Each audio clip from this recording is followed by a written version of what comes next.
কাজ থাকলে রাতে ঘুম আমার যেমন আসে না আমি জানি, যারাই কাজ করে তাদেরও রাতে ঘুম আসে না। তো এখন রাত্রি বাজে ১০টা, আর খাওয়া দাওয়া করে সমস্ত কাজ কিন্তু কমপ্লিট করে ফেলেছি, মানে রান্নাঘরে যেসব কাজ থাকে রাত্রে।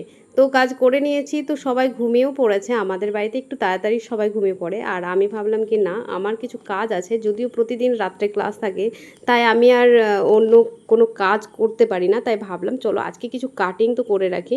তাই এখানে 4টে পিস নিয়ে বসলাম এখন কাটিং করতে। আর এখন প্রায় 10:30 মতো হয়ে গেছে। তো এবার আমি লাইলিনগুলো বেছে বেছে দেখে নিচ্ছি কি কোনটার সাথে কোনটা যাবে। তো অনেক সময় হয় জানো তো, লাইলিন কিনতে গিয়ে অনেক সময় দেখি কি কালারগুলো একটু আলাদা আলাদা হয়ে গেছে। তো আর করার নেই, যাই হোক ওটার মধ্যেই ম্যানেজ করতে হয়। অনেক সময় এই প্রবলেমগুলো হয়, আমি জানি তোমাদের সাথেও এরকম হয়।